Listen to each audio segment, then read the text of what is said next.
Click, boom. What's going on, faithfuls? It's your boys, Mike and Tony, and we are here to bring you guys an overreaction show. Tony, another 30 points, another boring night, another day at the office for your San Francisco 49ers, man. Give me some of your thoughts on all the action we just saw. Start wherever you want to start, man. What do you think of the game? Listen, slow start all around. We talked about it on the live feed. Wink Martindale's a hell of a defensive coordinator. Just some quick stats. I'm going to throw at you real quick.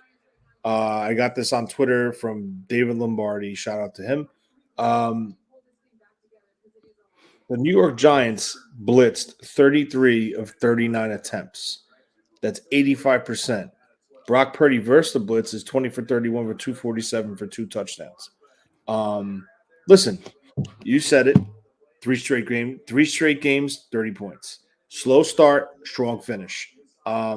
Ball placement on 3, 1, 2, 3. On 3 throws, one of them wasn't a touchdown, but 2 of them were.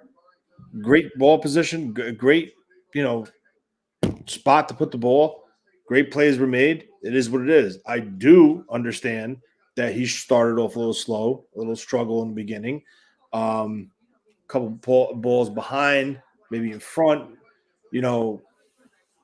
Listen, this is his, 3rd game back from the surgery. It's no excuse. This team, this offense is good. It's efficient.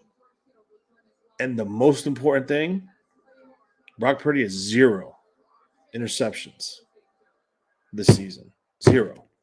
I understand there's some couple that could have been picked, but they weren't. But 0 interceptions. 0 turnovers by Brock Purdy. That's huge.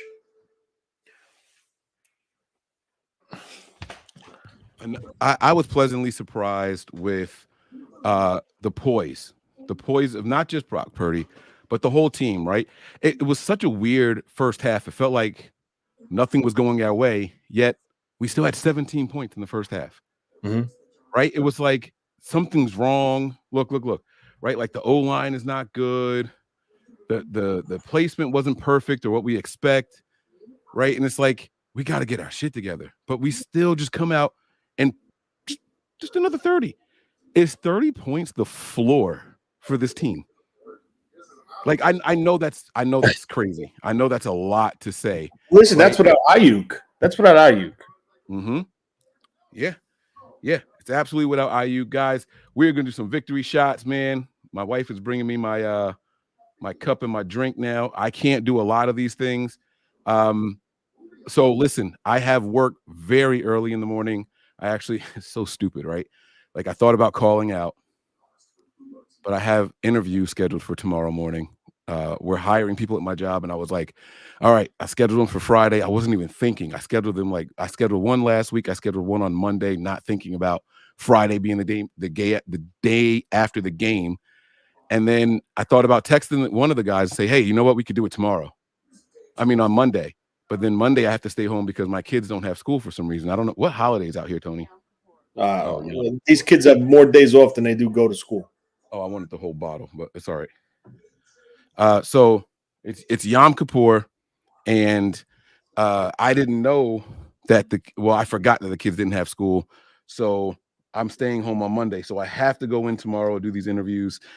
So I won't be bringing a bunch of people in. We will do the victory shots together. You guys hold your glasses up at home.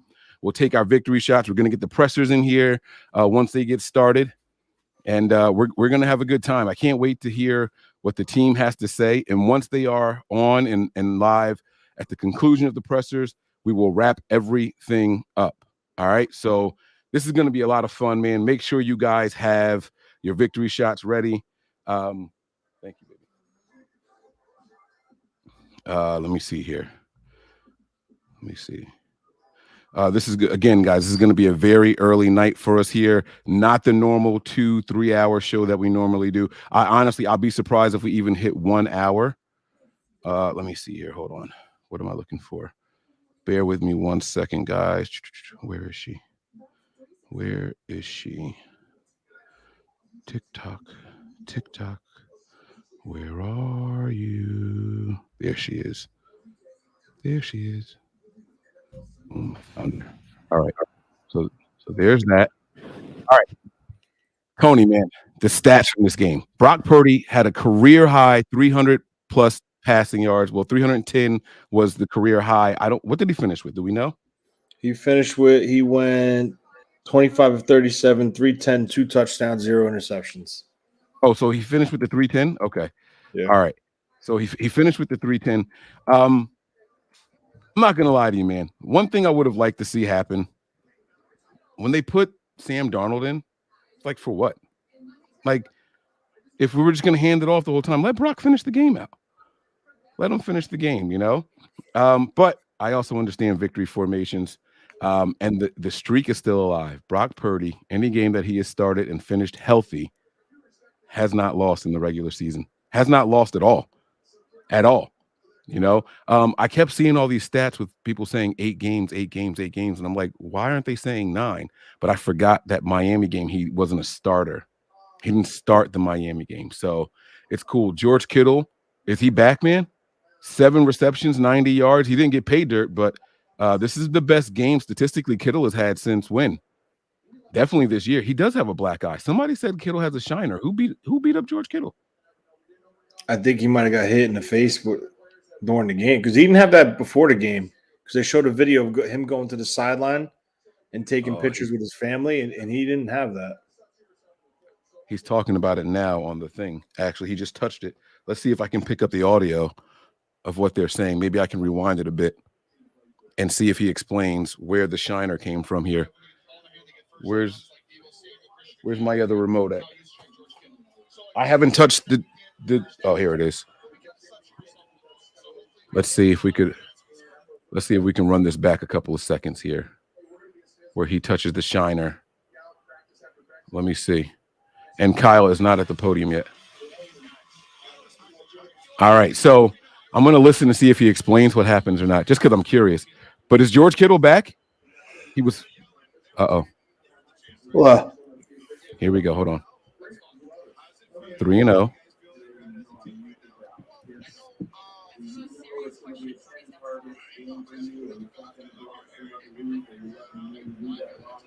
Oh, okay. No, so he doesn't know when it happened. He said, "I got a black eye. I don't know when that happened."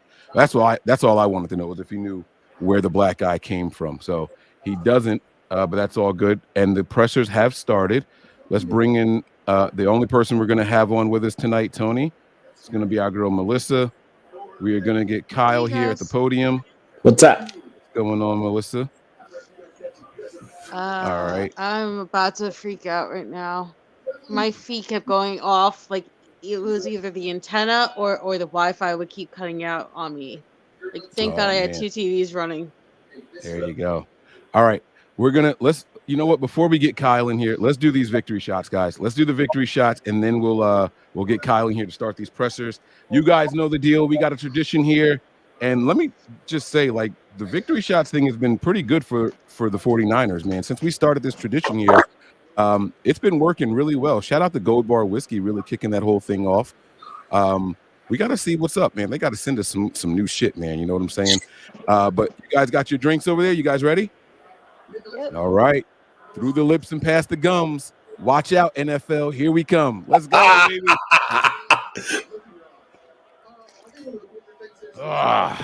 All right. We're going to get Kyle in here. We'll let him break some stuff down. We'll stop it after Kyle. We'll break down more after he's done, and we're going to have some fun. No, that's what they do. That's what we've been preparing for. Sometimes they do it more games than others, but that's usually, I'll see the numbers later, how much they did it. But you always got to be ready for that on every play. They're a team that 0 blitzes on any play. They did the first play of the game. They did a bunch throughout the game, and that makes things hit or miss usually for both sides.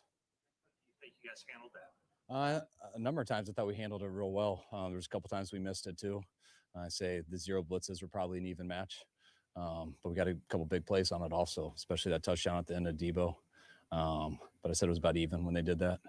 You missed one on the first play of the game. Trying to think of. Upset about something.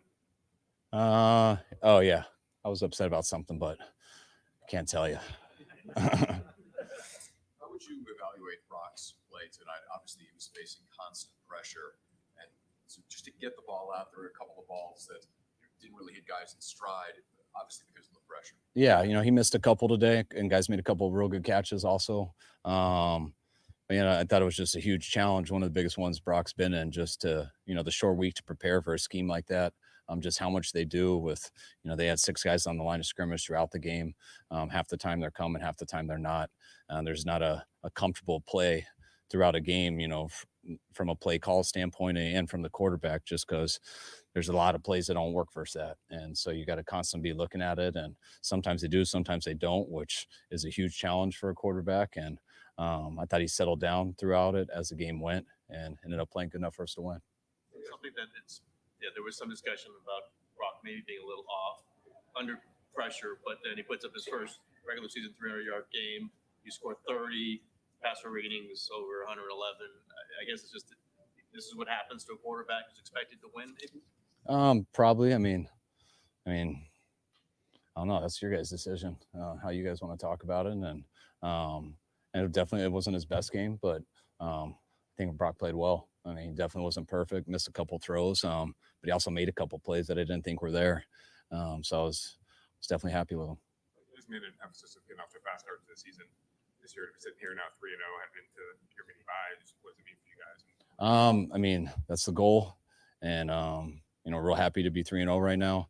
It's, it's really cool to do it after a Thursday night game. There's not many times in the NFL where you get to enjoy a win more than just that night. So it's always cool when you win on Thursdays. I told the guys, if they want to win and have a weekend off, we got to earn it. And those guys did. And now you can sit back and relax a little bit, kind of enjoy how these last 3 weeks have gone and be ready to go on Monday. Came away from both of the first 2 games expecting to watch the film and say, man, we got a lot of work to do still. You expect to say the same after this? Yeah, definitely. No, I thought, I think, I don't want to, our guy, we did real good, time of possession. I think we had like 40 minutes. I know, thought our defense played real well. I thought they stepped it up last week. They started doing that in the second half last week, and I thought it continued into today. It was a good job making them one-dimensional in the run game. But we did very well on third downs on offense today, which allowed us to keep some drives going. But I think we got to improve because I think we could have more points than that. Special teams mistakes, and they got closer than they probably should have been by the way the game was going. Is that the point of concern in the game? Yeah, that was huge. I felt like we had all the momentum right there. And then those 2 special teams penalties gave them a chance to get back into it. They got the big one to get us backed up. Our defense did an awesome job. I believe it was 3 and out to start. That's our chance to really take control of the game. And we ended up getting the penalty to have us backed up. We had a fumbled snap, I believe, on first down, miscommunication between the quarterback and center. And then when we punted, getting that penalty 2 weeks in a row for the same thing was huge. That gave them a great field position and made it a game there for a second. Were they giving you those short, kind of like trying to get you to take those short passes? And you just have to keep taking them until obviously Deebo breaks one like that? A lot of times they're bringing more people than we have blocking. So you got to get rid of it real fast. When people zero, they're always bringing one more than you. Usually depends if the guy's blocking, if they want to hug up or drop into coverage, and usually they're hugging up. So you got to get rid of the ball fast when it's situations like that. But that's also why you got some good looks to run with it, because if you make one guy miss, there's no one else left. And we got some guys who are pretty good at making people miss and pretty good at breaking tackles. Will Deebo need x-rays on his ribs? I don't know. I'm sure, but it was good that he came back in. He came back in, which usually means you're hoping it's positive, but I know he's sore right now, and we'll have to check that out. Third series of the game, where I think it's 3rd and 15, and you put the ball in his hands, and he gets the first down. At the time, but in retrospect, how big was that? Just to get the chains moving, you guys go down and score. It was huge. That one to him on 3rd and 15. I don't know if it was the same drive or not. I think it was. And then we had, I think, a 3rd and 13 possibly that we did one to Christian. It's a great job by Spencer getting up on the guy who had Christian in coverage. And once he got him, when we got by him, there was no one else left. So both of those were 2 huge plays, because usually in 3rd and long, you're almost surrendering. But we got some good guys with the ball in our hands, and the blockers were real good on those plays too. You could feel the absence of Ayuk out there. How did you think the other receivers Yeah, anytime you're missing a great player, there's always an absence. But I thought Ronnie Bell and Ray played real well. Didn't give them any targets. They had a couple opportunities, and we got some zero looks, so they didn't get it. But there was no play in the game where I can remember that they had a bad play. So they did their job. Appears to be the magic number. You've scored 30 in all 3 wins. I would think it has to be somewhat encouraging, given that you can see plays. You have more plays to be made. That's why we tried to struggle in the red zone, so we could keep 30 3 weeks in a row. No, I didn't even realize that till after, but it's great to get 30 3 weeks in a row, but we felt like we left a lot out there too. Are you close to playing this game? Was it a Sunday? Do you think? I think he probably could if it was a Sunday. We were hoping maybe he could wake up different today, but he didn't have a chance once we saw that. Prove anything to you today, Ronnie Bell? No, he already has proven to us. We've been real happy with Ronnie. Thought he was ready for the moment. I thought it was a challenge for him, just on a short week, getting all the game plan together, especially his first time going through that. But I'll see when I see the tape, but I thought he stepped it up and played real well. You really scored a lot since Purdy's been your quarterback. Is it something attributable, just the fact that he's doing things that just get you guys to score a lot of points? Yeah, he's playing well. He's played very well since he's gotten an opportunity to get in there. He's hasn't made many mistakes, and he gets the ball in our guys' hands and reads the coverages right too. And when stuff isn't there, he makes a lot of plays to keep us on the field, and he's done a hell of a job. All right, thanks, guys.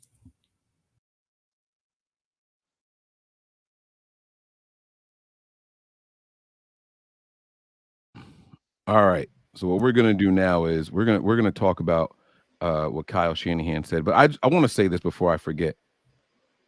The most impressive throw of the entire night was an incomplete pass, in my opinion.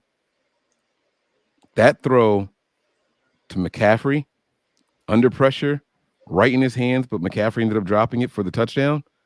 God damn, that was a really good throw. Like, I didn't notice it like real time because it, we were watching the next gen view, right? So it kind of looked like it could have been underthrown and maybe McCaffrey had to reach over the guy or something. Like, the angle was a little weird. But then when I looked up at the regular feed, like, that was a really well-placed ball by Brock Purdy. But what are your guys' thoughts on what Kyle said? We'll break this down. I know Tony's got to get going soon. We'll break this down. We'll let Tony go, and then we'll finish up the rest of the pressers. Go ahead, Melissa. I wanted to see the rookies tonight. I thought tonight was like the perfect opportunity to let them, kind of get some experience in prime time versus a actual NFL team. So I was happy Ronnie Bell got more snaps after his big special teams play, but at the end of the day, I don't understand why they go to Kyle Juszczyk so often or with the first snap of a game. Like, you have so much young talent you could have used tonight that would have thrown them off. And I don't know, just some of the decisions that they make with personnel, it baffles me. You guys think that tonight makes teams second guessing, leaving their secondary vulnerable with blitzing like that? Like Tony talked about he talked about what Brock Purdy's numbers were under pressure, and God, those are Brock Purdy's normal numbers for a game, right? Like, do you blitz? Do you risk leaving your secondary that vulnerable? Is it worth it? How do you defend this team? Like, what do you do to stop them? I don't think you really can. What concerned me though was that at the end of the half, it felt like they allowed the Giants to keep it close, betting wise, or at least that's in my head how I put it. Because there's no way that they should be able to go after Spencer Burford in the second half and like throw haymakers at his helmet and there's no penalty. But it was like, I don't know if it was Leonard Williams or Kayvon Thibodeau. And then at the end of the first half, there was a guy going right up in Aaron Banks' face, and I got so upset for a second because I really thought that Trent Williams was gonna like break his hand punching the guy in the face. Oh God! And it's just it got so ticky tacky, and it felt like anytime they could possibly keep the game close, there was a flag for the Niners, and it took like until like midway through the third quarter for the Niners to get any kind of calls back. And all night, that entire D line just kept going after guys, and like there was no calls made. It baffles me the way the Niners still don't get any calls. And they couldn't even hide it tonight because we're on primetime, so we're the only game on. That was a big complaint Tony had about those calls. I know he was hating that shit. Go ahead, Tony. Yeah, it is what it is. It's every year with this team. How you have to fight against the team that you're playing, and plus the Zebras. But about what Kyle said in the presser, he said, "Yeah, it's great that we got." He goes, "I didn't even realize we got 30 points 3 weeks in a row." He's like, and he like chuckled, and he goes, "But we still left a lot on the field." Every game too. It's not just like we came out and looked great from start to finish in any of these games. Every game we've left a lot of shit out there. So what he wants a 40 burger every week now? Like, I mean, what are we doing? So listen, did Brock have a perfect game? By all means, no. By all means. But I will tell you this, and I am going to give a ton of credit to that defense and Wink Martindale and the schemes that he came up to keep Brock off balance, the offensive line off balance, and to get Kyle trying to get into a rhythm. Multiple fronts, multiple looks, multiple blitzes. They went back and forth between zone man. They played 2 deep, covered 3. They played cover 6. Like, they were just in every look possible to try to confuse this kid. And the best thing about it is Brock just kept answering. He kept answering. He kept answering and answering. But again, it wasn't perfect. He had 3, I call them big boy throws. 3 big boy throws. The one McCaffrey dropped, the touchdown pass to Bell, and the touchdown pass to Samuel. Those are all big throws, like big time throws. So I think we need to, as a fan base, and some of the other, like some of the fans on social media and all that stuff, they need to realize what this team has and where this team is in its development. Okay. Yeah, Brock Purdy's not an all-pro quarterback. But if you're going to guarantee me 200 between 200 and 300 yards passing, 2 touchdowns a week, a clean turnover record from the quarterback spot, and you're putting 30 points up, sign me up for Brock Purdy for the rest, because I'm with that.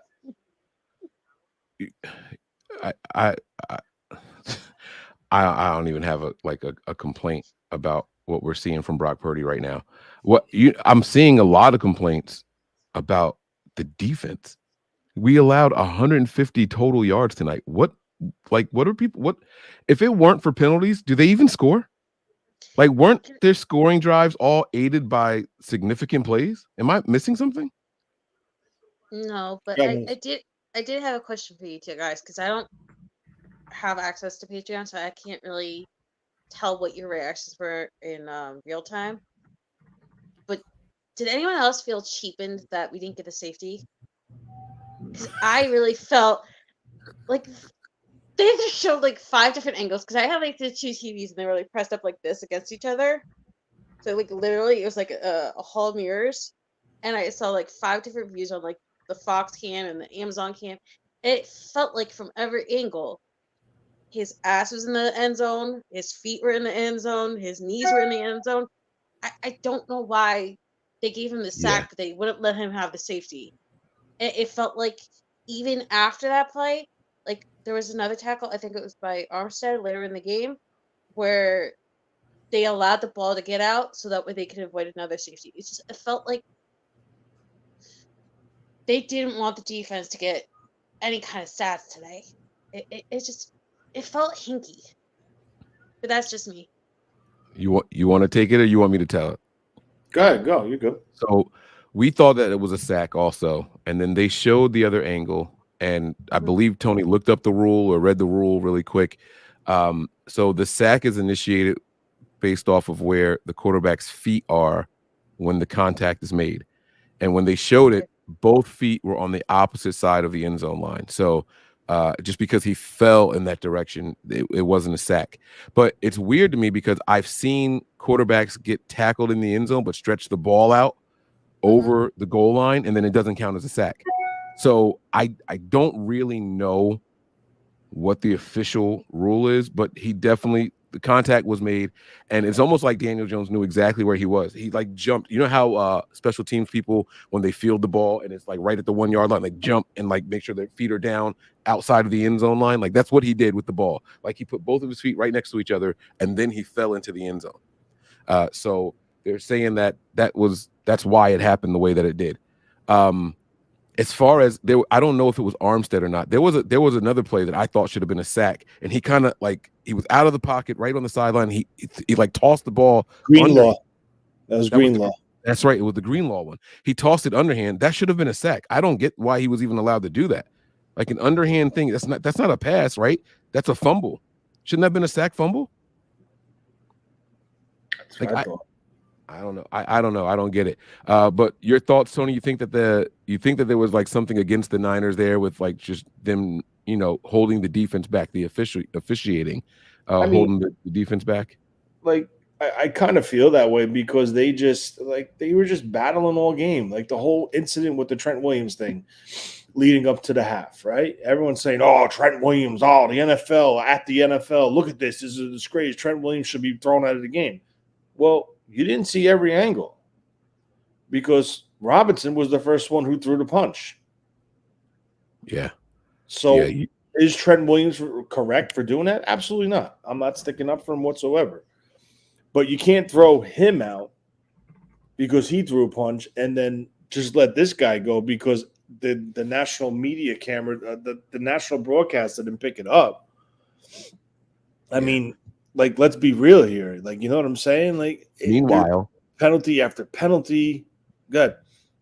I know, just to back up your point, right? Like, you want to penalize Trenton. Well, it was offsetting penalties, but there in the fourth quarter, we went crazy on the screen, right? Like, we saw what happened. The guy reaches over the official and throws a punch and pushes one of our offensive linemen, and there was nothing. There was nothing mentioned about it. Nothing mentioned about it at all. He reached over the official. The official got jarred by him reaching over him, and no flag came out. And how many offsetting penalties? Like, Yeah.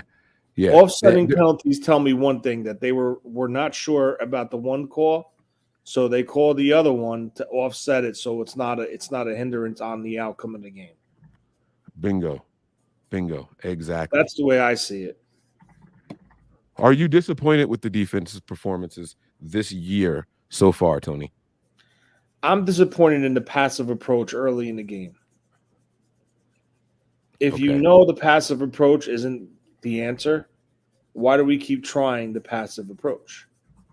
If you know the aggressive approach by locking up, going man across the board, and rushing for, blitzing another guy, why do we deviate from that? We know what works. We know what we're good at.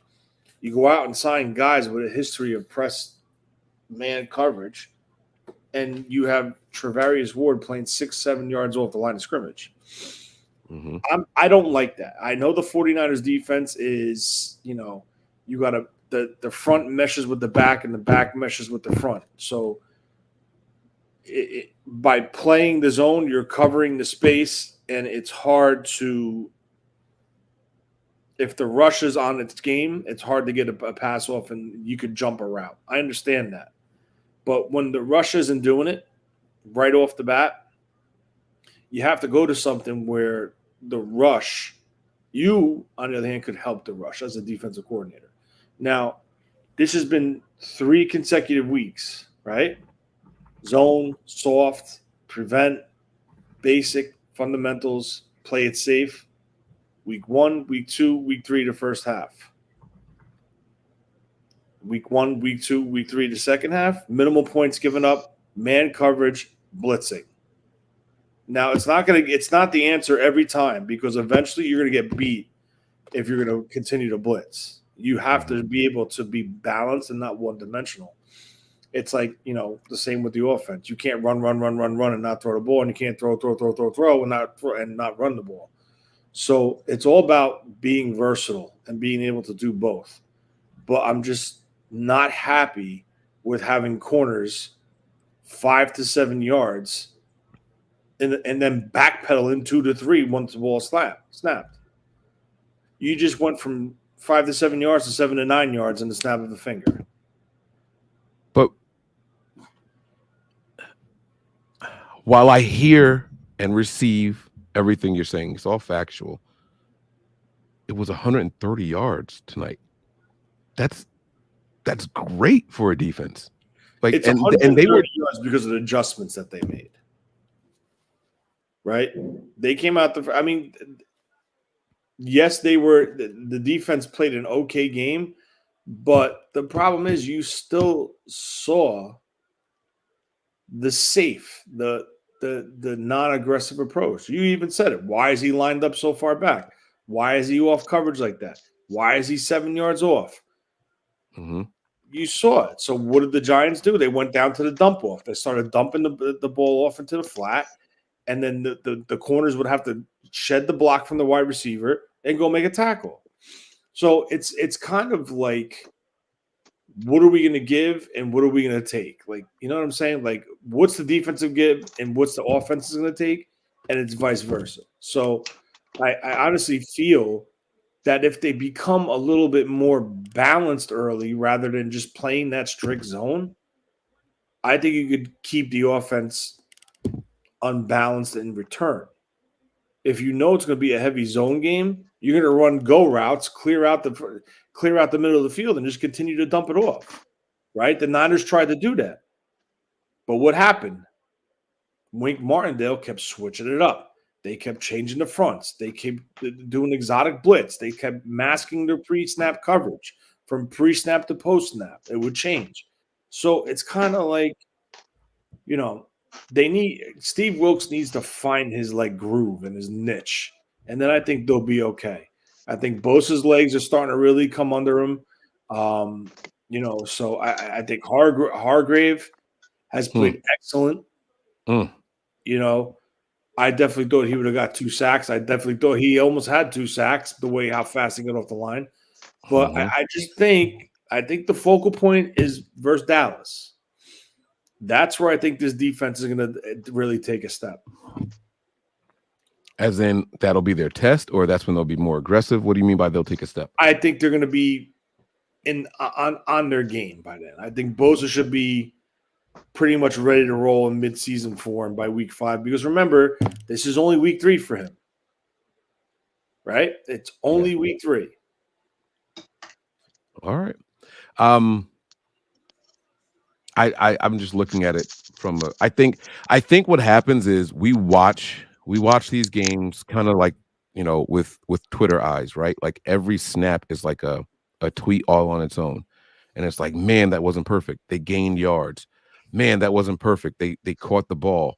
Man, that wasn't perfect. We didn't get a turnover or a sack, right? But I mean, when we step back and look at the grand scheme of things, the Niners are giving up 14 points a game while scoring 30.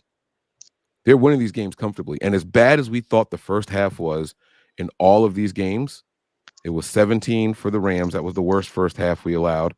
It was 7 for the Steelers. And it was, what did they have tonight at the end of the first half? They had, I can't remember. They had 6 at the end of the first half. Like, 6. For all the negative stuff that we're saying right now, I just feel like this defense is playing a lot better than what it feels while watching it, right? Like, I think while watching it, what we saw last week against the Rams might be the worst case scenario. Like, it feels like if we don't tighten up, that's what's going to happen. And then Wilkes said, okay, that's what's going to happen if we don't tighten up. Let's tighten up. And he has the ability to flip that switch, and we go in there and just do it. And as long as it's not getting out of hand like it was last week, I kind of got to, I have to kind of trust what's happening. No, I think teams would kill to be averaging only 14 points a game for the opponent. Right now, the Cowboys are averaging 5, but they haven't played yet this week. We got to see what they do. They should win easily. It's another blah opponent for them, right? But we'll see what happens. And I don't know, man. I'm just feeling like while it's not perfect, while there are things to improve on, like Kyle said, on both sides of the ball, this team, for us to be as like, I think we're tightly wound as a fan base, like as observers, right? We want to know if what we're seeing is real. Is this really who we are, or we like just kind of getting lucky throughout the course of the game? But if this is the lucky version and we're not clicking on all cylinders, we're going to be freaking scary. We're going to be really, really scary. I think the biggest issue is I don't think that front defensive line is rushing as a unit yet. I haven't seen them do any stunts yet, like as far as like wrapping the end in a tackle. I just think they're not there as a complete unit. And why is that? Well, Nick Bosa held out. Hargrave barely played in the preseason. You had a ton of Farrell, Bryant, all the backups playing. Kinlaw played. And now you're trying to rotate these guys and keep the legs fresh and consistent pressure. But now these guys need to learn how to rush as one. And once that happens, I think that's when you see that this defense really take off. Yeah. And it feels like we're trying to find the natural rotation now, but we can't even find that yet because we remember, so we did the opening kickoff. There was a big penalty. It was 1st and 22 from inside their own 10. And Nick Bosa didn't step on the field until 3rd and 11 or something like that. Yeah. He didn't step on he wasn't out there for 1st and 22, wasn't out there for 2nd and 18. It was 3rd and 11 when he was finally out there. That's how you know that they're still trying to find the rotation and still working Nick Bosa back into it. Like, I was like, did he get hurt? Did we miss something? Like, where the hell is Nick Bosa? It's 1st and 22 from the shadow of the goal line. If that's not the time to have Nick Bosa out there, then when the hell is? You know what I'm saying? So it just felt a little weird. Deebo was at the podium. Tony, do you want to stay for Deebo's comments? Do you want to go before I started, or what? I don't want to rush you or anything like that. Just want to make sure. I'll listen to Deebo, then I'm gonna take off. All right. Let's see what Deebo has to say here. Let's get my man up here, and boom. Oh shit! Take it off of mute, Mike. Just you with the entire offense without Brandon. What is that hole in the top of his head? A sense of responsibility to pick it up. We love Brandon, and we want him to be out there as much as possible. But I didn't think we was going to risk, putting him out there and putting him in danger. And it's kind of like a next man up type of situation. But for me, it was kind of different because I was talking to Brandon last night. I was like, bro, like this is my first time like being in a huddle without you. It kind of felt weird doing practice, but it was good to get the win as a team.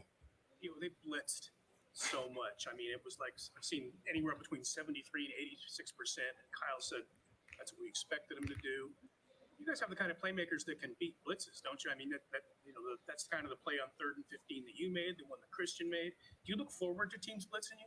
I think they're going to blitz a good bit because we run the ball very well. But sometimes like it's some things you can't prevent. As you can see, they got a good bit of pressure on Brock and caused a couple 3 and outs. But you know what I'm saying? It's about like how long can you sustain doing that? And so second half we came out and executed a lot on 3rd down. Where were you hurting when you had to leave the game briefly before your touchdown? I actually fell on the ball, and I thought it was my ribs. I think the wind got knocked out of me, but after going in the 10 and everything, checked it out, fine, I was good. Touchdown. Tell us how that was designed. Was that supposed to be like a back shoulder thing, or you just threw it up like a jump ball, or what? It depends on how the defender played. It was kind of like a double move because they was playing a good bit inside on me today. And luckily we got that call at the end. But Brock made an awesome job of putting the ball on where I can get it. You guys have talked a lot about getting off to a fast start. So 3-0, although it's early, it's give you some confidence for your long term. Oh yeah, for sure. 3-0 right now. It feels good. We harped on starting off fast, and that's what we're doing. Even though we're making a little bit more mistakes, but as long as we get the win, we can continue to grow and continue to build on not making as many mistakes. Back shoulder touchdown. How much chemistry is that? How much of that is you and Brock working through that? How difficult is that? That's something we worked on like daily in camp. For us, like me, Brandon, and all the other wideouts, for us, like taking shots downfield. Because that's kind of where we lack. So it's kind of good to see a couple. First week we had Brandon, and then this week we had me. So it's just good to see, like, what I'm saying, we taking shots down the field. But much was made of when you said you were awful last season.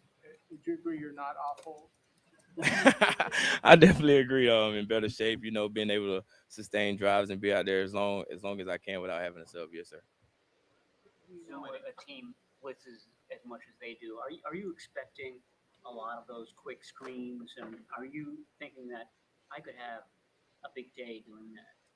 It's kind of not all about me, as you can see. Like, this is a selfless team, so whoever is hot, this is gonna continue to get the ball.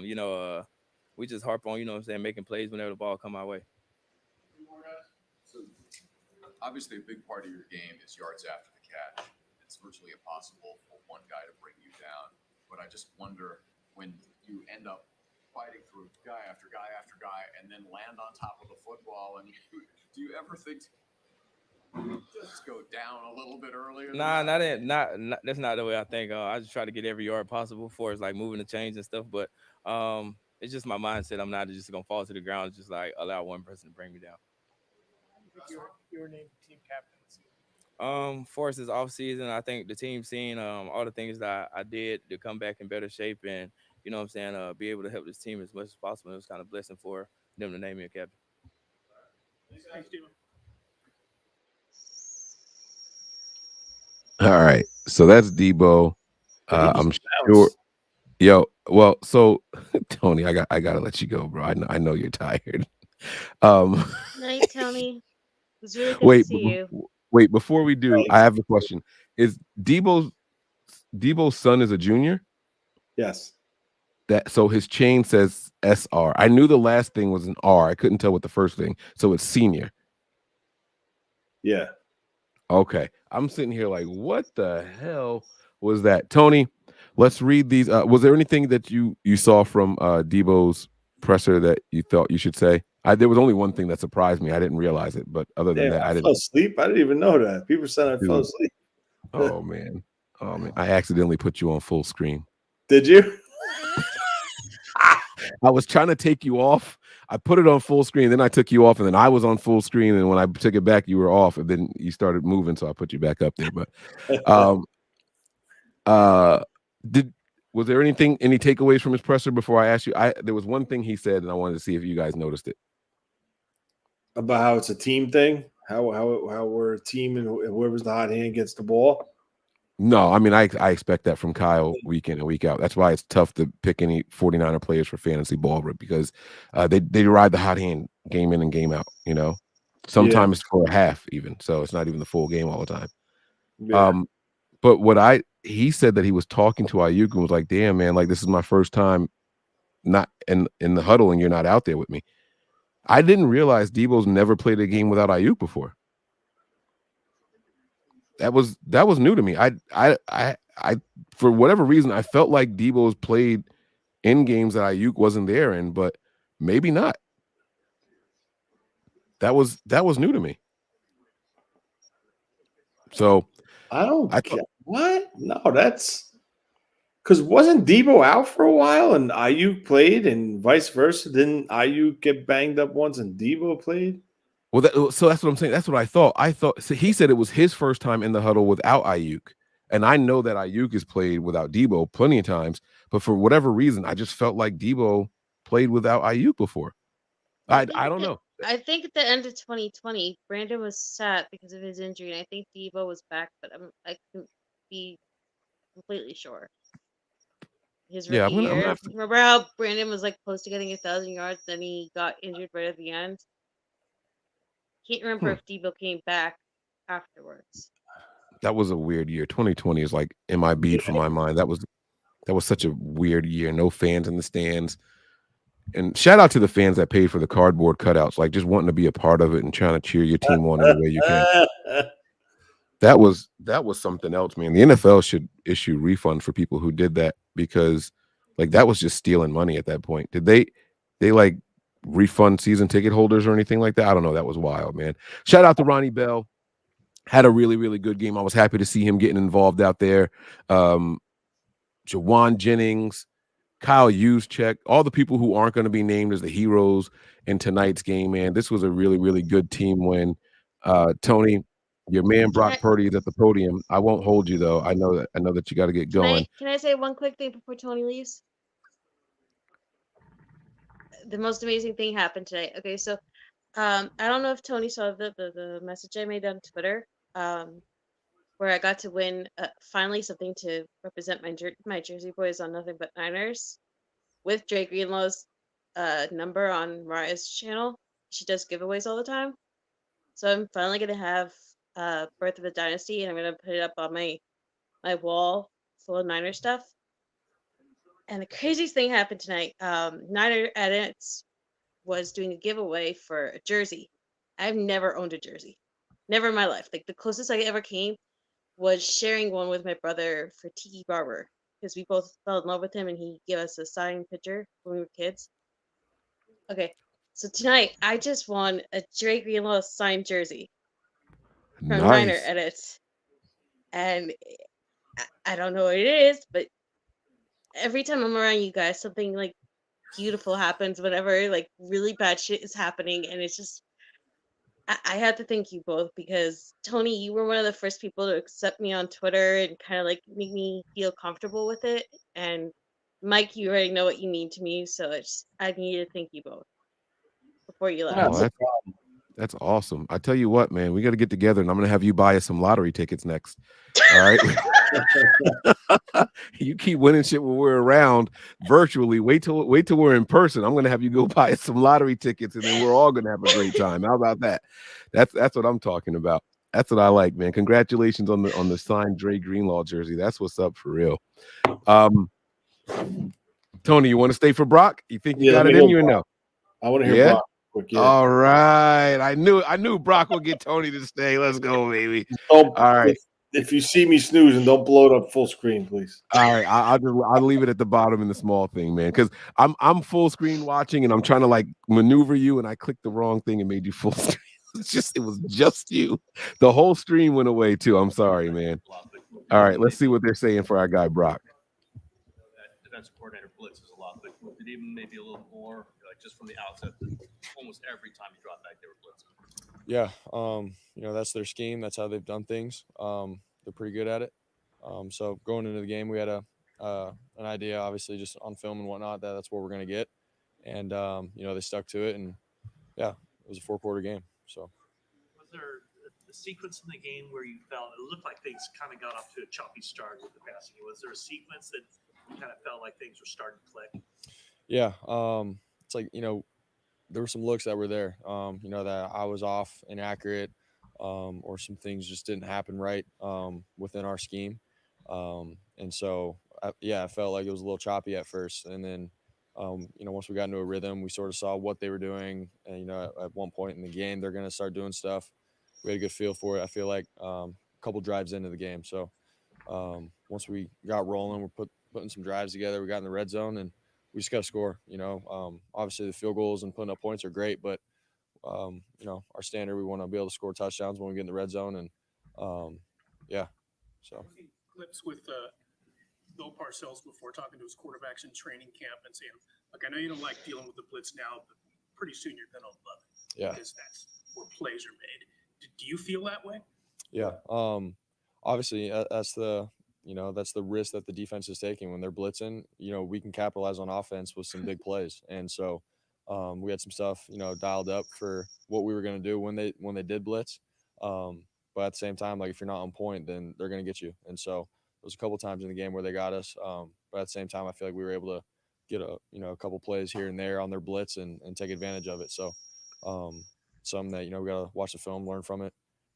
When another defense starts to pressure and do things like that, I feel like there's big plays to be made. Where do you think things could go better for you guys? But the fact you're 3-0, how happy are you with the team start so far?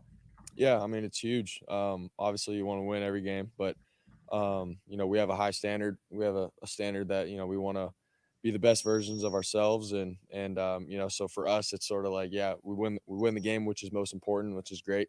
But there's stuff out there that we can clean up and be better at. So that's the standard that we have here, and we have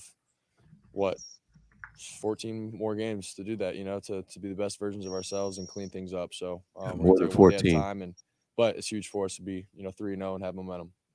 In some missed throws or maybe some off target, but you put up 310 passing yards, passer ratings over 111. you accept that as a pretty good game, or do you, in your mind, like, you know what, I don't really want to think about that? Yeah, I mean, I don't really get wrapped up in the stats and stuff. I feel like, there's some throws out there that I missed that could have, obviously helped us get the lead earlier and quicker, and faster. So those are the things that, sort of are in my mouth that, I was sort of a bad taste from that I want to be better at. So watch the film, keep getting better, and we just want to keep winning. Thanks, guys. All right. Brock Purdy admits straight up, man. I tasted some of those new Duracell batteries. I don't know if you guys saw the advertisement during the game, but there's this ad that said Duracell coats their batteries with this bitter taste to promote not swallowing them. And so, Brock Purdy with the Duracells in his mouth, bitter taste. He wants to get it out of there.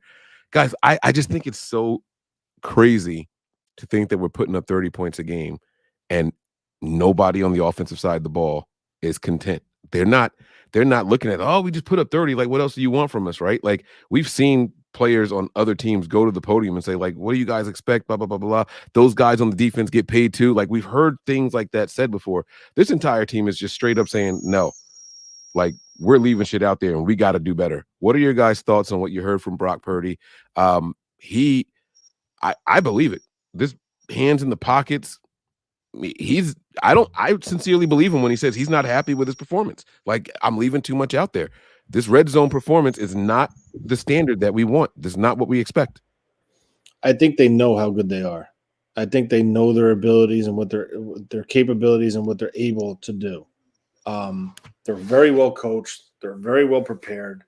And another thing that I really like about Brock Purdy is everything is I. I'm not an I person, but in a situation like this, I like how he's putting the blame on him and not other people. Where in past practice, someone would be like, well, we need to work on that. You understand what I'm saying? In a situation like that, we is not the factor if you are a leader of that team, especially at that position, because you control the throw, the read, the play. You're in control. So in that situation, it's an I factor. It just shows you the quality of a person he is and the true leader that he is. And, these guys know the sky's the limit for them. They know it. You could sense it, right? You had a top option out, Ayuk, didn't miss a beat, 30 points. Mm-hmm. Right? Was it perfect? By all means, no. But they still hit 30. And again, another key factor that I harp on, no interceptions. Mm-hmm. So I'm impressed with that. I like what I'm seeing from Brock Purdy. Again, is it perfect? By all means, no, it's not. But even when it was bad, they still finished the game with 30 points. And the offense has never been this efficient. So that's what I think about it. Yeah, I like it. Melissa, any take for you? I finally don't have that feeling in my stomach where I almost feel like I'm going to throw up every time he throws it into like triple coverage. Like there was that one throw in the end zone, Deebo, and there's 3 guys around him, and in the back of your mind, you want him to catch it, but you really know it's not going to happen. And I feel like in past years, and I'm not going to mention names because it's just going to start fighting. Back then, every time you felt like it was going to be an interception or some kind of like big play where someone was going to try to get injured, being hospital ball or whatever, trying to make up for the errant throw.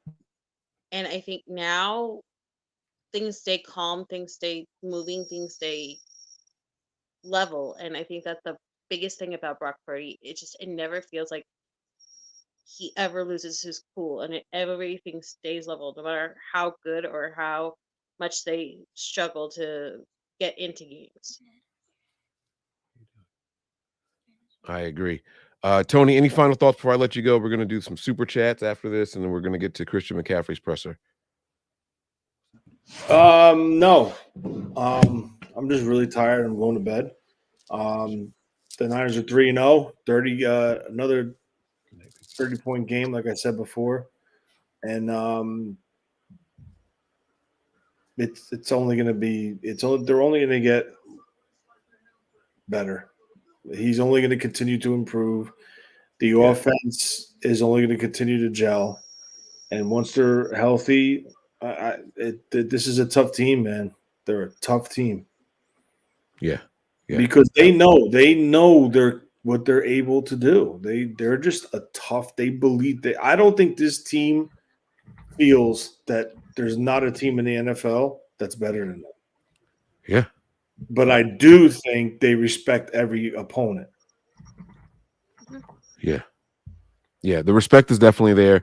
You can tell by the way that they play. Especially on the defensive side of the ball, you can see the respect, the soft coverage. They don't want to let anyone beat them deep and all that. While we complain about it, it is showing respect to the individuals on the opposing team, right? Why are they playing so soft? They know that this guy is fast. What's the receiver's name that the Giants just got back for today? He's Wendell Robinson. Rob, come on. Like they know it, right? Him and Paris Campbell, right? Those are 2 4-3 guys over there. Like they know what they're up against, so they do show some respect.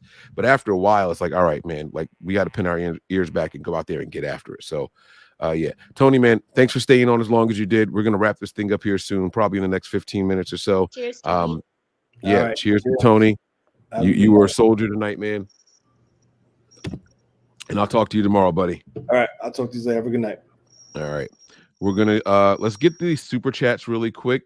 I don't want people to think that we didn't see them and we don't notice them. I'm not going to save them to the very end. If you guys want to add some more later on, feel free to do so. And then after the super chats, we will start breaking down. What is that whistling? There it goes. It stopped. Okay.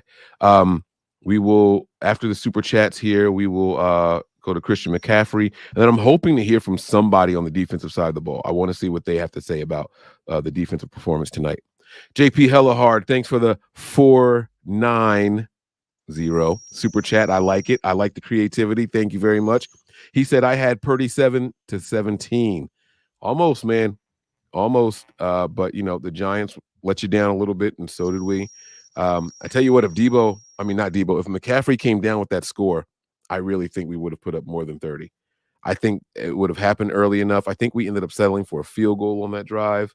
And that was definitely a touchdown, but I'm not blaming McCaffrey. It was just weird to see. Melissa, I'm going to mute you for a second, okay? It was just weird to see how the ball was like right there. First, I thought maybe it was tipped or something like that, but they show the other angle and he's up and the ball hits both of his hands, but he kind of like just came down with it wrong. So Purdy 7-37, guys. That's wordplay right there. The 17, almost. For Life Niner says here, the good outweighs the bad. Bang, bang, Niner gang. Yeah, man. That was a shirt that I had on earlier this week. All the days are running together. I can't remember anymore. I might have had it on today during Patreon episodes. I don't remember. Jason 2K12, thank you for the super chat. There was no comment here, but we still appreciate it. Nonetheless, thank you very much. Cornelio says, can we say Brock is real deal now? Way better than poor star Jimmy. Hey, if that's how you feel, that's how you feel. If you don't feel that way, I understand that. It's whatever you guys feel out there. I truly think that beauty is in the eye of the beholder. And it is what it is. I think, Brock will tell you that he's missing some passes out there. And he could be better, and that's just where we are. The team is operating more efficiently, right? So that's going to lend to Brock Purdy getting his flowers and all that stuff too, because like Kyle says, like they all say, when we're doing good, quarterbacks get too much praise. When we're doing bad, they get too much blame. It is what it is. I'm just happy that the team is winning, and I am comfortable with a quarterback back there finally. Like Melissa said, when he drops back, it's not like, oh my God, here we go. Is it going to be a pick? Like you kind of feel like things are going to be okay. Even his bad throw, even his bad throws are, Melissa talked about the hospital balls. There were 2 in one drive, but one of them I took back during the live stream. I thought the one to Kittle where Kittle got hit really high, that was just That was just the way the contact came. The ball was actually shoulder length for Kittle. He didn't have to reach up for it. So, it's just kind of like a bad hit, bad play. Someone might have got hurt, but it's not necessarily about the ball placement. So we just got to take it for what it is, man. The team is out here and they're working really, really well. And I'm not mad at anybody who thinks that Brock is better than Jimmy at all. Jason 2K, this is a repeat. Again, thank you, my man. I sincerely appreciate it. We really do. Duchess says here, Dutch 3K5, I'm sorry, says we should be averaging 40. Purdy hasn't looked as good as he did week 1. I'm a little nervous, but still faithful Purdy will get his swagger back. I'm going to challenge you here. I want you to go back and look at week 1. If you even look at just the highlights or whatever, well, highlights are going to show you a lot of the good plays, but Purdy does look the same to me as he did in week 1. The passes weren't as accurate. The completion percentage is around the same.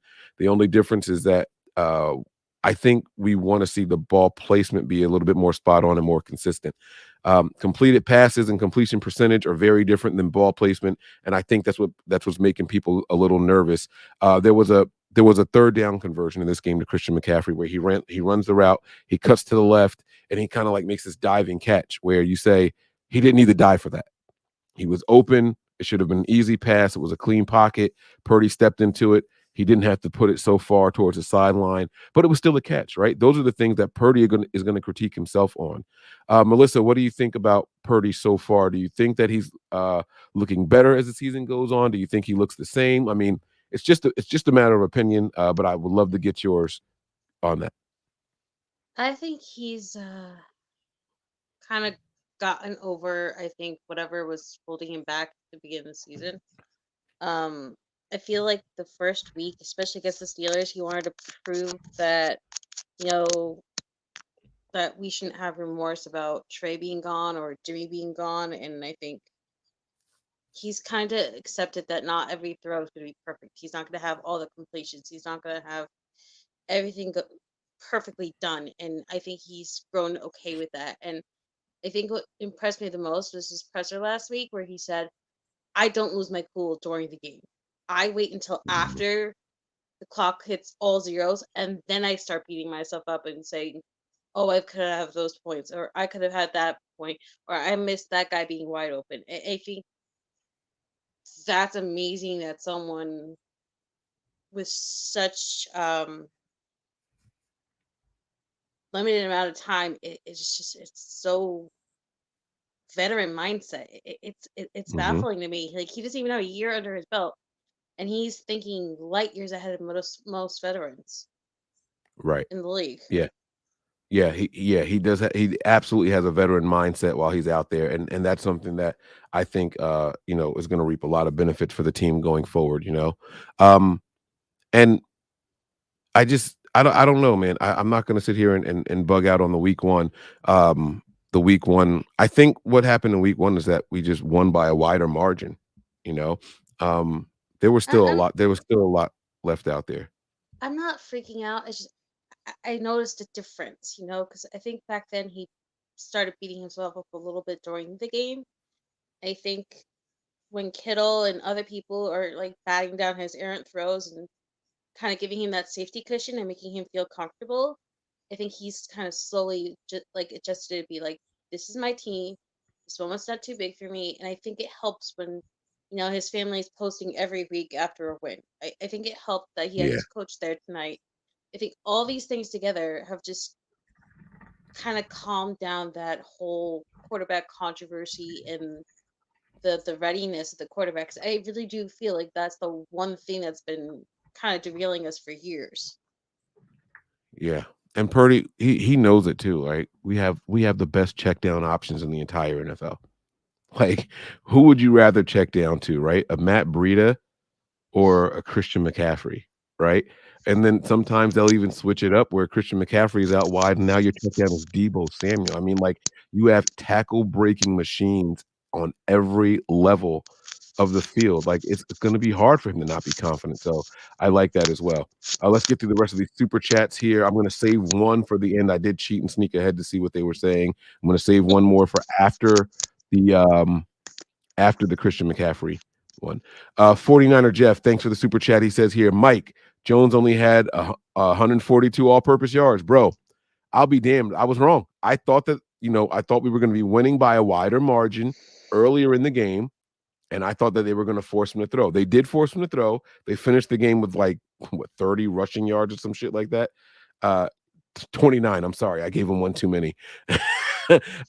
They finished the game with 29 rushing yards, and I thought that Jones was going to be forced to throw. But when you don't have the dink and dunk guys out there that the Rams had, you don't get those yards. So I was way off. I was way off on my Face Off Friday, the Wednesday edition episode. I was way off. I said Jones was going to have more touchdowns, more yards, more all-purpose yards, and everything in between.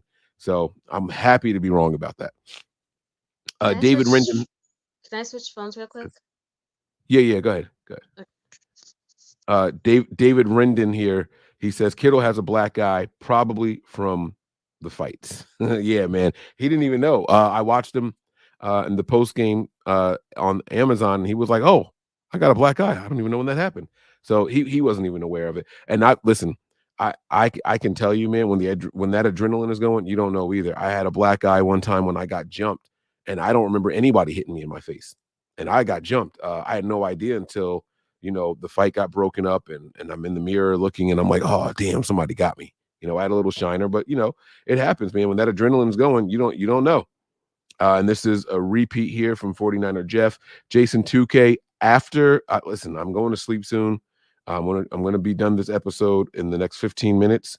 But I will take one more victory shot for my man out in Anchorage, Alaska. What time is it out there, Jason? You don't need to do a super chat to let me know, but just say it in the chat. Would love to know what time it is in Alaska right now, in Anchorage. All right, let's hear what our guy Christian McCaffrey has to say, who is live at the podium now. Forward to teams that blitz a lot because of the playmakers that you have and what's out there if you do it right. Yeah, I think anytime you get a team that plays a lot of zero, does a lot of different blitzing, it's hit or miss. You really have to execute. You got to be on your P's and Q's. You got to know when you're hot. You got to know what you have in protection and go from there. But you kind of just let the game take care of itself. From your quarterback, when he's getting all this pressure in his face, maybe it didn't start off great. He was talking about a couple of misreads. What did you see from him in this game? I thought he got much better as the game was going on. I'm not a quarterback coach, so I don't always like to comment on quarterback play, but I know that as he started seeing things and he was rolling, and now we're lucky he's our quarterback, that's for sure. He makes a lot of big plays.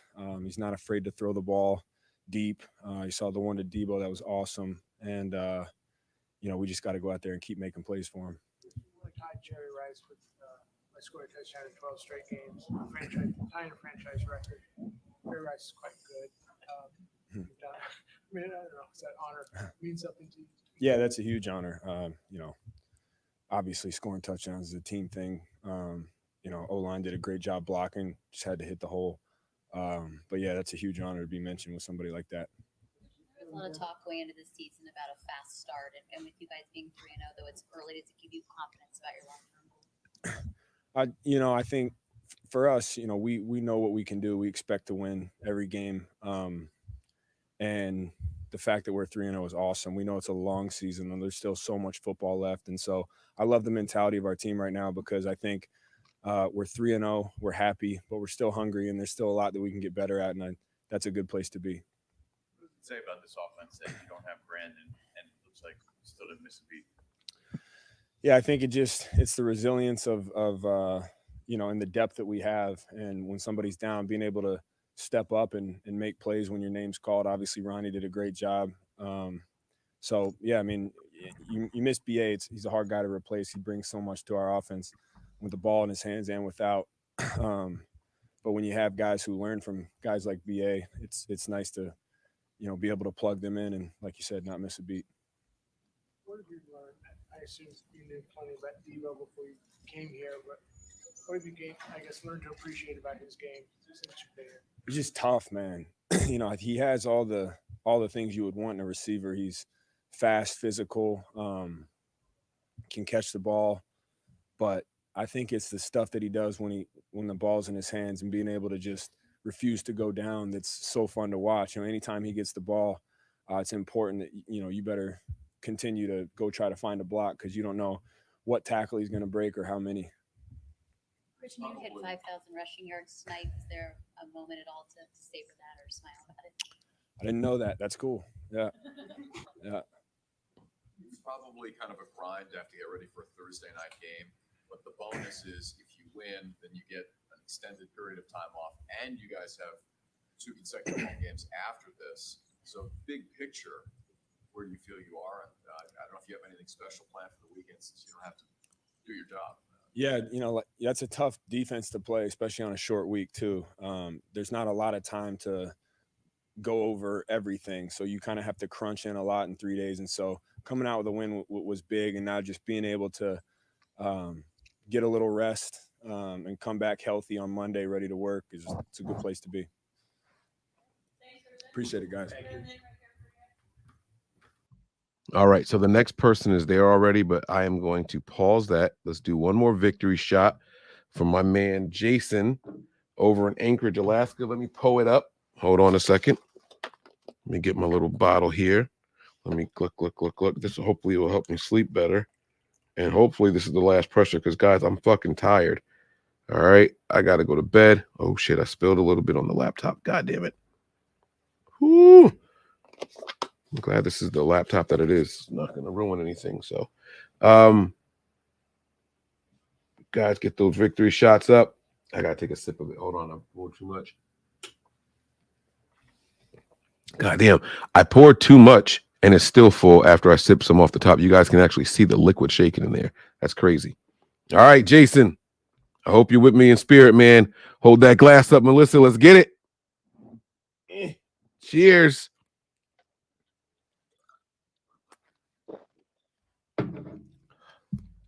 I'm too honest for my own good. Why don't I take shots of like water and just tell you guys I took a shot? Like, why do I do the real ones? I don't do alcohol because literally I'd probably be in the hospital if I did, but all the power to you.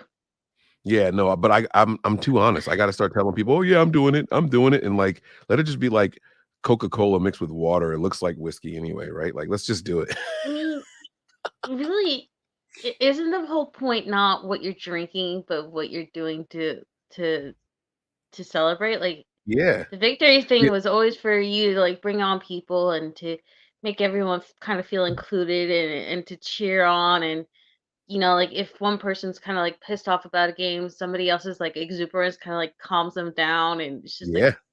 Yep. it And shouldn't that matter that it's Gold Bar whiskey or if it's tea or if it's coffee or if it's water. Like, well, I will say this, and I don't know how true it is, but I heard it's bad luck to cheers with water.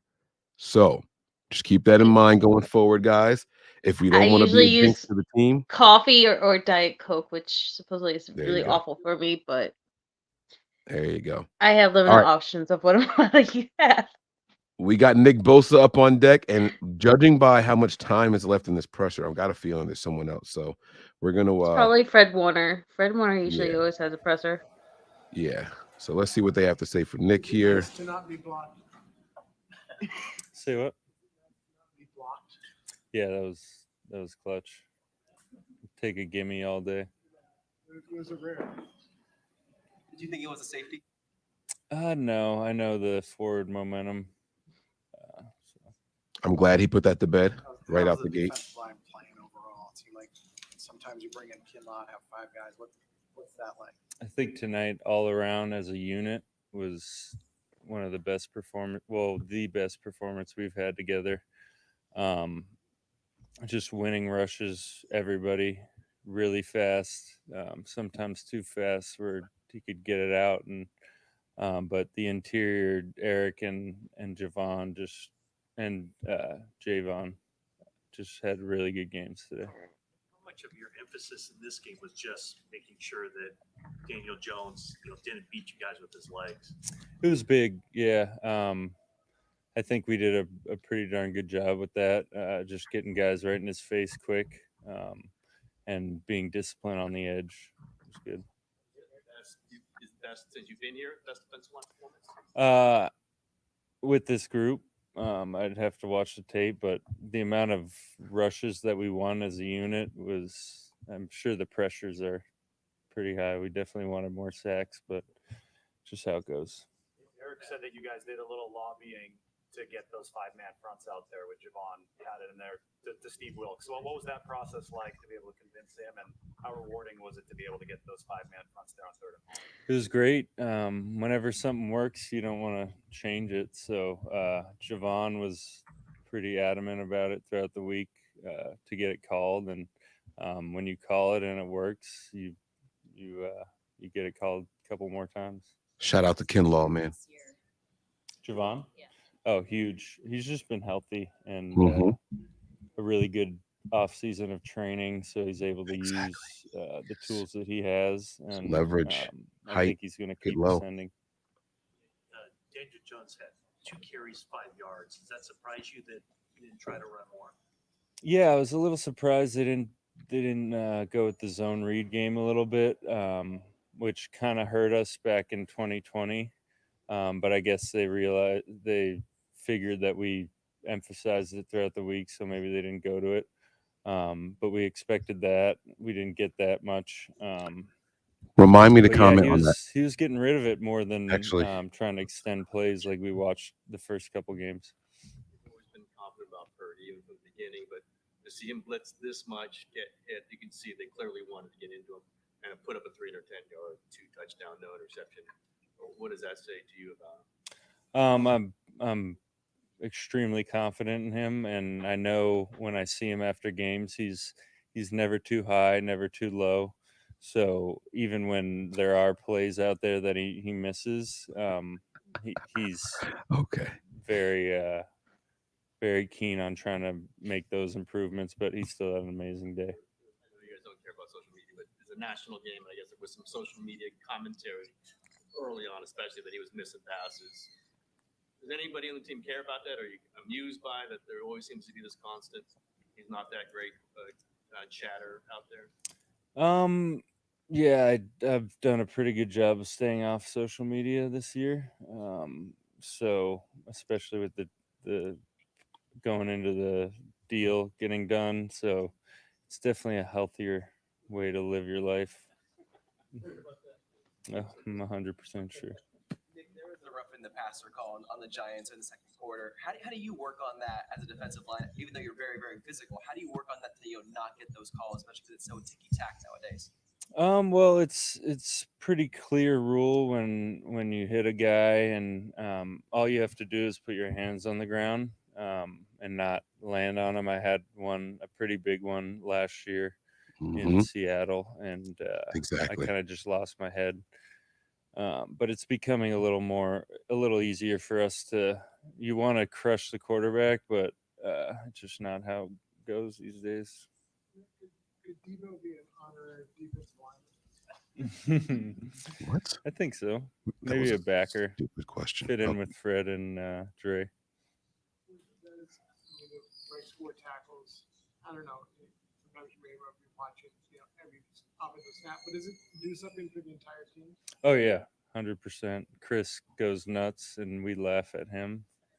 But yeah, he's Deebo and Christian and George. Just the amount of physical runs they have definitely gets us going as a defense. Most animated. Yeah, he has some goofy celebrations on the sideline. What's your mindset when the play is going away from you and you know they're going away from you? Is it good that the other guys are getting action, or is it a little maybe? I try to switch up the sides to kind of confuse the coordinator to get. I got a few runs my side this game, and I think I did a pretty good job. But yeah, the runs usually go the other way. But I think with Cleveland and Drake and Carey, we have really good edge setters across the board. So you decide that in the huddle, which side you're going to be on. You tell the other end. I just tell the other end to stay in the middle until they break, and then I go whatever side. You pick it that. Yeah. That moment. Yeah. All right, appreciate it, guys. Thank you. All right, I'm going to jump right to Fred Warner. I don't know how the hell we skipped him. I don't know. Whatever. It doesn't matter. All right. Fred Warner is right here. No audio.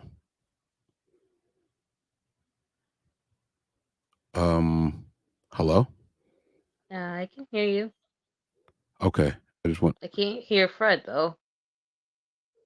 maybe that's why his presser was so short. There's not even closed captions on. So it's not us. You know what it probably is? It's probably when they re-release all the individual things. So like when they have the Shanahan thing and then they have the players thing, maybe then you'll be able to hear the audio. Huh. Oh, wait. What's happening? All right, Fred. Looks like we won't get to hear Fred tonight, and I'll do a breakdown of what he said later on. So there's one thing that I wanted to say about something that Nick Bosa said. They asked him, "Were you surprised that Daniel Jones only had the 2 attempts for 5 yards tonight?" And he said, "Yeah, that's something that kind of got us earlier in the year." And You said in 2020. yeah, 2020. That's something that kind of got us in the past, and we thought they would do it, but they probably figured we were prepared for it. I don't think that's why they didn't run them. To be completely honest with you, with Barkley out for an unknown amount of time, they can't afford to not have him and Barkley on the field at the same time. I think this was more of a preservation thing. Short week, no need to risk bang up injuries or anything like that. Let's just try to get out of here as healthy as possible. Daniel, do what you can do, but we don't want you risking getting hit, especially if they come out talking about the Niners, especially if they come out being physical or, hitting hard. And you could tell like these guys, especially the linebackers, were chomping at the bit. So, yeah. I think it has more to do with the bad juju that's been around the Giants. I think starting off the year, it really didn't help that they were outscored 60-0. Like that was huge. And Deebo had to take over play calling just to break that kind of bad juju and start scoring and then finally winning against the Cardinals. I think also you would probably know this just as well as I do because you have a family member who's a diehard Giant fan, but the Giants aren't exactly the healthiest team in the world. Oh, Like, no. God, no. Like Wandale Robinson and I don't know why they keep doing it, but they always get these like really short, really thin receivers who constantly get either ticky-tacky injuries or like serious injuries that make them miss like 2/3 of the season. So like Sterling Shepard, Slayton, and all these guys. It's not that they're not talented, but you just never know when they're going to be available. And even when they're available, you don't know if they're going to even last 2 quarters. So Right. I think with Barkley out and it not being the regular ankle sprain they thought it was going to be, and it's a high ankle sprain now, and they really don't want to admit how long he's going to be out. And you kind of saw him lose his cool on Sunday because he's like, this is the shit why I fought this 1-year tender with you. Like, I didn't want to sign your franchise tag. And yeah, I got a little bit more money, but it's essentially a franchise tag. And I think with their past, especially with the Maras and Tish and all their nonsense, you remember how Beckham got hurt that 1 year in preseason, came back, got hurt again, and then was kind of screwed? I think that Dable is like that, the voice of reason, and he's trying to like calm things down and keep things from going completely spun out. And I think with the way our defense is very, very physical, I think that's the major reason why. It's Right. nothing Yep. about us. It's not even anything about those players. With Aaron Rodgers going down the way he went down in 75 seconds, there's a lot of pressure for someone in New York, especially with Josh Allen playing so badly right now. There's a lot of pressure in New York for somebody to bring hope to this area. And I think they're kind of trying not to ruin that and be like years past where every time it was like the September 20th, that you knew the Giants and the Jets were going to be eliminated from the playoffs. Yeah. So, yep, exactly. Well said. This is the last super chat of the evening, and then we're going to get out of here. Dutch 3K5 says here, how important was it to get the Thursday game out the way? You know, I was thinking about this tonight. I was thinking about Thanksgiving this. one. And yeah, we have, not only do we have the Thanksgiving one, guys, this is the first year that they said they can flex Thursday night football games. So we have no idea. They haven't set a date for any of the week 17 games, or at least for ours. I know that our last matchup against the Rams hasn't been set yet. I know they don't do Thursday night games in week 17, but it's just the point that they have so much flexibility that you can't really control it. So it's good to get one very early in the season. I hated that the home opener was a Thursday night game. I think if I was a season ticket holder, I wouldn't like that. But then I stopped and think about it. Every year, somebody's home opener is on Thursday night, right? So that's the first game of the year every year. And then week 2, so you probably get 3 or 4 home openers a year as Thursday night games. So it was just our turn to do it. But we have 2 more back-to-back at home, so we'll see how things go. But that's gonna do it, man. I'm happy that we got out of there with a lot of the health intact. The penalties were still one too many. It didn't feel like it, but both teams had 6 penalties. The Niners just had significantly more yards. I think it was like 75 yards to 37. But we have to be better. We have to clean some things up, especially the ones that are preventable. Trent Williams, just like you. I mean, I know it was offsetting penalties, but come on, man. Like you got to be a little bit He was smarter. protecting Aaron. Like the other 2, I'll give you, but that last penalty right before half, I'm not gonna blame Trent on that. That was Trent protecting Aaron Banks. Yeah, but And you realize as soon as Trent did that, they didn't mess with Aaron Banks. But he has to know mentally. Oh, like, I know. I can't cost the team. Like if I this know was a that. close game and that ended up being something, he would have been really down on himself. And he'll go to the podium and say the same thing. Like I got to think And about he'll the get a team. huge fine for that too, because they'll say they missed a punch and all this other stuff, and Yeah. I'm sure somebody will try for suspension. But As long as both players are fine for throwing punches, I'm okay with it, because I don't know if you guys saw, I retweeted the video. He uppercutted Trent Williams in the throat before Trent Williams hit him. The punch from Trent was a response to that. So, Trent Williams pushed him first. And the guy came back and walked up to him and he flinched like he was going to hit him.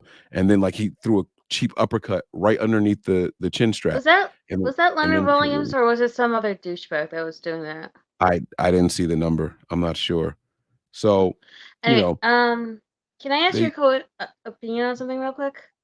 it got to be quick because I got to go to bed. I know it's gonna be real quick. I love Jawan Jennings. I love his attitude. I love Jay Greenlaw. In the last 2 weeks, you've kind of seen that kind of energy from Christian McCaffrey, and I wanted to get your opinion on that. About him What do you getting mean? like a little, he's getting a little feisty. He's getting like the stiff arms. He's kind of getting DB's faces, and he's kind of getting that Niner attitude. Like I'm gonna be the alpha, and I'm going to show you off. Yeah. And the weird thing is, I saw some signs of this from Christian McCaffrey last year, right? This year it's happening much earlier. I really think that he feels I've got a grasp of this offense now. I'm in here. I know what I'm doing. I'm confident, and you guys have to deal with me now, right? But to be completely fair, I don't know if that's always been his attitude. I didn't watch him enough over while he was in Carolina. I would have to call my cousin and find out if he's always been that guy. Let me tell you, when I fell in love with Christian McCaffrey's attitude, I saw an interview during Super Bowl week, like the Radio Row time when all the players are doing all these different interviews. There was one that questioned him about his mom and everything, and he was just talking about like how he really gets turned up. And then like he's like, I get that from my mom. And I was like, wait, what? Like it was just, I don't know, but like I listened to him talk about his attitude, and I'm like, damn, I didn't even know he was wired that way. He just looks like a guy who just goes in and does his job. And then like you go back and you start watching the games again throughout the offseason. It's like, wow, he really is feisty. He does get up talking shit. He flexes and everything. And like, you know, he if someone puts a hit on him, he pops up and stares him down and everything. Like, and you saw that tonight. I had no idea he was that feisty. So I really like it, and adopt it, you know, let it permeate throughout the entire team. If the skill position players are playing physical like that, what do you think it's going to do for the other guys? Like it's going to trickle down, you know, it's definitely going to trickle down. The Niners are seen as a physical team, and I don't think it's because of our defense, our linebackers, our defensive linemen, right? All of those positions around the league are physical. But when you have the skill position guys playing physical, when you have the wide receivers looking for contact down the field to block for people, that's when the whole league starts to notice, like, oh shit, these guys play hard. These guys will beat you up. And you realize that Juwan and all the rest of them, if they're not anywhere near the play, they still run down, even if it's just like a red zone play, and they're still trying to throw blocks, even if it's not like in their assignment. Like they've really bought into this culture, and I love it. I love it, Mike. Yeah. It's absolutely great. Phenomenal final comments, man. We're going to wrap it up on that note, man. We want to thank you all for checking us out tonight. Sorry the show was a lot shorter. Sorry we didn't have anybody on, but don't worry, guys. We got a long weekend. I will absolutely do some shows, get you guys in here. We've got 10 days before the next time we see Niners ball. So don't worry. We will get everybody on here. We'll have a call-in show for the faithful. We can do another reaction show to the win. We'll do a combination show with the Breezy Bunch and things like that. Don't worry, guys. We got a lot of fun stuff planned for you guys. So make sure you guys are subscribed. Make sure you have those notifications on so you know exactly when we are going live. We are going to get up out of here. Again, thank you all for your support. Me on again. No problem at all. Thanks for riding out with us tonight. I appreciate it. But guys, it's going to do it. Other back. That's right. That's what we do in Jersey, baby. Oh, there it is. I had another drop in there. All right, guys, we're out of here. Prepare for glory. Anticipate pain. But always remain faithful. Faithful. We're out of here, guys. Peace. Bye. We all gas, no brakes, pumped up, no fakes. We spinning, we winning, we high stakes. We never miss, we all makes. Look at us dudes trying to prove, bringing you news with nothing to lose. Mike, Nick, Tony, Wayne, Method Man, we bring the pain. Hey, see, I'ma confess it. We under the pressure. If you looking to find us, we them nothing but Niners.